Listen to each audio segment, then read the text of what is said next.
बहुत समय पहले द्वापर युग में मथुरा में राजा उग्रसेन का राज्य था, लेकिन उनका पुत्र कंस बेहद शक्तिशाली परंतु अत्यंत क्रूर और घमंडी स्वभाव का था। लालच और सत्ता की भूख में अंधा होकर उसने अपने पिता को कैद कर लिया और स्वयं मथुरा का राजा बन बैठा। कंस की एक चचेरी बहन थी देवकी। कंस अपनी बहन से बहुत प्रेम करता था। देवकी का विवाह यादव वंश के वीर वासुदेव से हुआ। शादी के बाद जब कंस अपनी बहन को सम्मान पूर्वक ससुराल छोड़ने जा रहा था, तभी आकाशवाणी हुई, हे कंस, देवकी के गर्भ से जो 8वां पुत्र जन्म लेगा वही तुम्हारा वध करेगा। आकाशवाणी सुनते ही कंस का चेहरा पीला पड़ गया। उसका प्यार अचानक भय और क्रोध में बदल गया। कंस ने उसी समय देवकी का वध करने के लिए तलवार निकाल ली। वासुदेव जी ने हाथ जोड़कर कहा, हे कंस, देवकी को ना मारो। मैं वादा करता हूँ कि देवकी के गर्भ से जितनी भी संतानें जन्म लेंगी मैं तुम्हें उसे खुद दे दूंगा। कंस ने थोड़ी देर सोचा और तलवार नीचे कर दी, परंतु उसने वासुदेव और देवकी को उनके महल में जाने की बजाय मथुरा के सबसे सख्त कारागार में डाल दिया। लोहे के मोटे दरवाजे, ऊंची दीवारें, चारों ओर हथियार बंद सैनिक, ताकि कोई भाग न सके।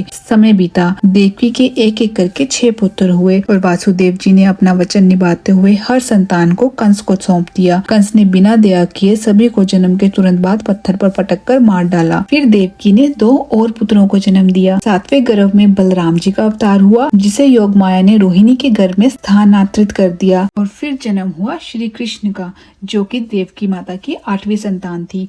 भद्र मास की कृष्ण अष्टमी की रात कारागार में बहुत प्रकाश फैल गया। भगवान विष्णु 4 भुजाओं वाले दिव्य रूप में प्रकट हुए और बोले, वासुदेव, मैं अब बाल रूप में जन्म लूंगा। मुझे गोकुल ले जाओ और वहाँ जन्मी कन्या को यहाँ ले आओ। उसी दिन मैया यशोदा के यहाँ एक कन्या ने जन्म लिया था। वासुदेव ने बालक कृष्ण को टोकरी में रखा। जैसे वासुदेव जी ने श्री कृष्ण को टोकरी में रखा, तभी लोहे के दरवाजे अपने आप खुल गए। पहरेदार गहरी नींद में सो गए और वासुदेव बिना किसी रुकावट के जेल से बाहर निकल आए। रात घोर अंधेरी थी। तेज तूफान चल रहा था। जब वे यमुना के किनारे पहुँचे तो नदी उफान पर थी, लेकिन जैसे ही वासुदेव जी का पहला कदम पानी में पड़ा, यमुना का जल अपने आप हटकर रास्ता देने लगा। शेषनाग ने अपने विशाल फन फैलाकर श्री कृष्ण को बारिश से बचाया। वासुदेव गोकुल पहुँचे। नंद बाबा के घर में सोई हुई यशोदा के पास नन्हे कृष्ण को सुलाया और वहीं पड़ी नवजात कन्या को लेकर मथुरा लौट आए। सुबह कंस आया और कन्या को मारने की कोशिश की, लेकिन वह उसके हाथ से छूटकर आकाश में चली गई और देवी का रूप धारण कर बोली, कंस, तेरा विनाश गोकुल में जन्म ले चुका है। और ऐसे हुआ था श्री कृष्ण का जन्म। अगर आपको ये वीडियो अच्छी लगी हो तो प्लीज वीडियो को लाइक और चैनल को सब्सक्राइब करना। हरे कृष्ण और आप सभी को जन्माष्टमी की हार्दिक शुभकामनाएं।